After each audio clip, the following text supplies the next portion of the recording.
Se alguém está na dúvida, o que será que a Yeshua HaMashiach está fazendo agora, nesse minuto, tá? Versículo 7. Não tomarão mulher prostituta ou infame, não tomarão mulher repudiada de seu marido, pois o sacerdote é Kadosh, é santo ao seu Elohim. Portanto, o santificarás, porquanto ele oferece o pão do teu Elohim. Santo será para ti, pois eu, Yahuwá, que vos santifica, sou santo, Kadosh. E quando a filha de um sacerdote se prostituir, profana seu pai. Com fogo será queimada. Poxa, quem muito é dado, muito será cobrado. Ou seja, então a punição da filha de um sacerdote, se ela se prostituísse, ela seria queimada, tá? Agora, a gente expandindo um mandamento, vendo que na Brit Hadashah fala que nós somos reis e sacerdotes, tá? Temos uma chamada para sermos reis e sacerdotes, tá? Então devemos ter muito zelo com a educação de nossos filhos, tá?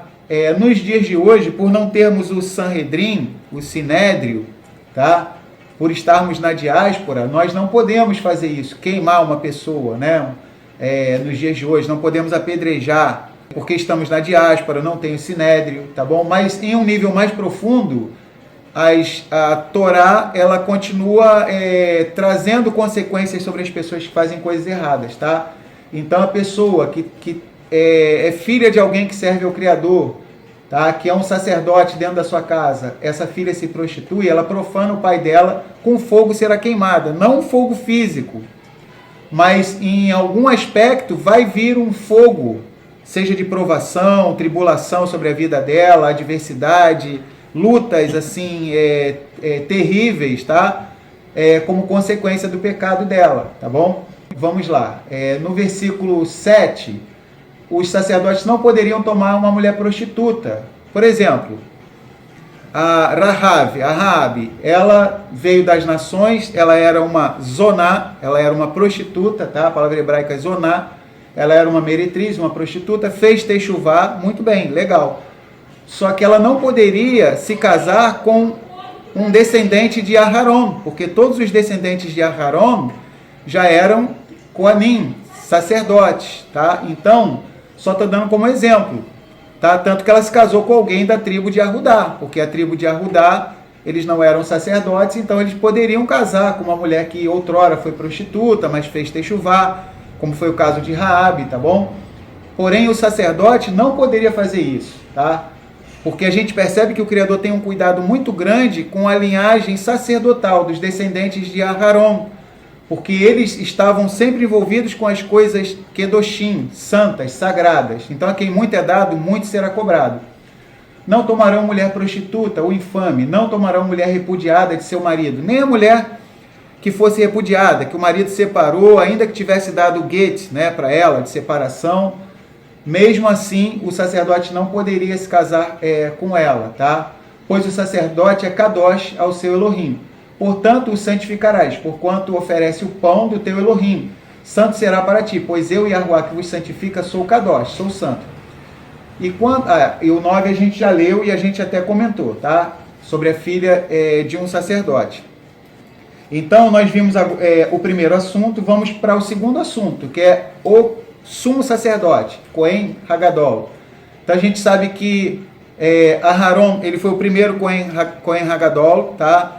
Depois dele, nós sabemos que foi Elazar, seu filho, depois foi Pinhas, que era o neto de Aharon, tá? Então, versículo 10, e o sumo sacerdote entre seus irmãos, sobre cuja cabeça foi derramado o azeite da unção, e que for sagrado para vestir as vestes, não descobrirá a cabeça e nem rasgará as suas vestes, e não chegará a cadáver algum, nem por causa de seu pai, nem por sua mãe se contaminará, nem sairá do santuário, para que não profane o santuário do seu Elohim, pois a coroa do azeite da unção do seu Elohim está sobre ele. Eu sou Yahuwá. Ou seja, o sumo sacerdote, ele não tinha o direito de ir no funeral de ninguém, Nós vimos que os sacerdotes poderiam ir no funeral das pessoas mais chegadas, tá? 6 tipos de pessoas, porém o sumo sacerdote, não, nem por seu pai, nem por sua mãe. Começou com os exemplos mais altos, tá? As hierarquias mais altas, que é o pai e a mãe, e já se subentende que se ele não pode ir nem do pai e da mãe, ele não vai poder ir nem pela filha, nem nem pelo filho, nem pela filha, nem pelo irmão e nem pela irmã virgem, tá? Pelo método Calva-Homer, leve e pesado, tá? Então, era uma responsabilidade muito grande quem era o sumo sacerdote. Então, imagina, né?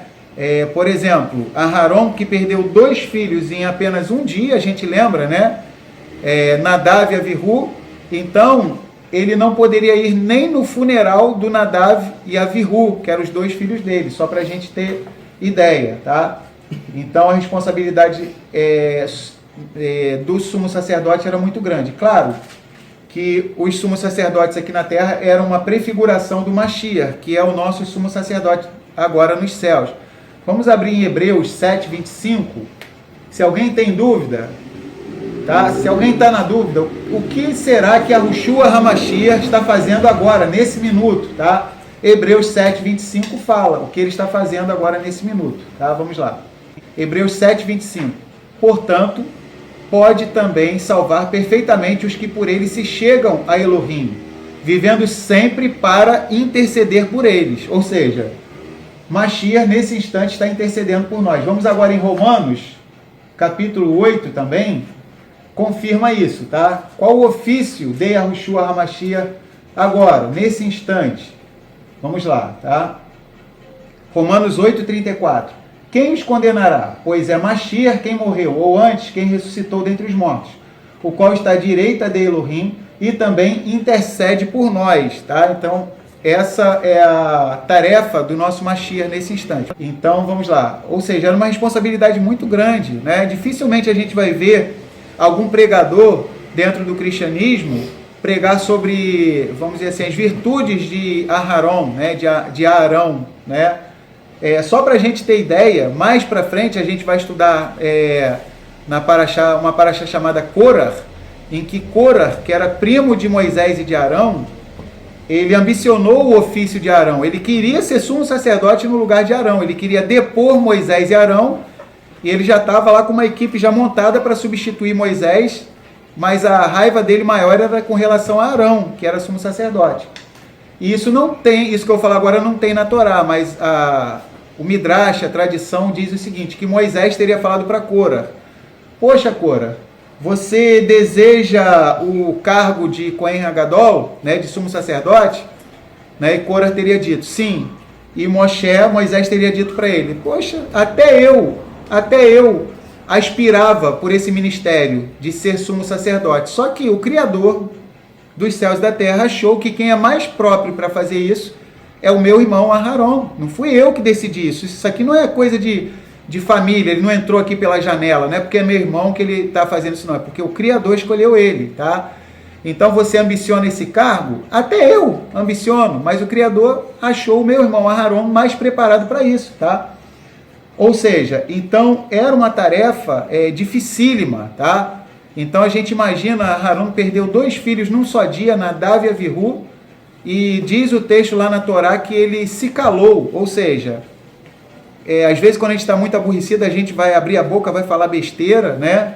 Vai ofender as pessoas e vai ofender o Criador. Então Aharon foi tão sábio que diz a Torá que ele guardou silêncio, perdeu 2 filhos num dia, guardou silêncio e vida que segue, continuou fazendo o ofício no Mishkan, no tabernáculo. Quantos de nós teríamos estrutura para isso, tá? Então esse cargo de Kohen Hagadol, sumo sacerdote, é um cargo dificílimo, tá? E a gente sempre tem que olhar para Aharon, ele é porque ele era o irmão de Moisés. Não é apenas porque ele era irmão de Moisés. Claro que por ele ser irmão de Moisés, um auxiliava o outro. Algumas semanas atrás a gente viu que Moshe e Aharon não seriam quem foram se um não ajudasse o outro. Mas Aharon foi chamado porque Yahuwá viu dentro dele um coração humilde, quebrantado, tá? E achou por bem chamá-lo para ser sumo sacerdote. Então a gente não faz ideia da dificuldade em que era a pessoa exercer esse ministério. Por exemplo, no dia de Yom Kippur, que a gente vai estar vendo daqui a pouco nessa paraxá, o que acontece? Só o sumo sacerdote entrava no Santo dos Santos, no Kodesh HaKodashim. Todo mundo ficava tremendo do lado de fora, tá? Então, uma responsabilidade terrível, muito grande em cima de uma pessoa só. O primeiro, são 11 itens dessa paraxá. O primeiro são leis sacerdotais para os sacerdotes. Depois, leis para o sumo sacerdote, tá? Então, vamos prosseguir. Então, quem quiser anotar, as leis para os sacerdotes estão em Levítico 21, do 1 até o 9. As leis para o sumo sacerdote, Levítico 21, do 10 até o 15. Então, vamos prosseguir. Levítico 21, 13. E ele, ou seja, o sumo sacerdote, tomará uma mulher na sua virgindade. Viúva ou repudiada, ou desonrada, ou prostituta, estas não tomará. Porém, virgem dos seus povos tomará por mulher. E não profanará sua semente entre os seus povos, porque eu sou Yahuá que os santifico. Ou seja, a linhagem de Aharon tinha que ser preservada, tá? Vamos dizer assim. Então, ele tinha que casar com uma mulher virgem, tá? Então, vamos prosseguir. Então, essas são as regras relacionadas ao Cohen Hagadol, ao sumo sacerdote.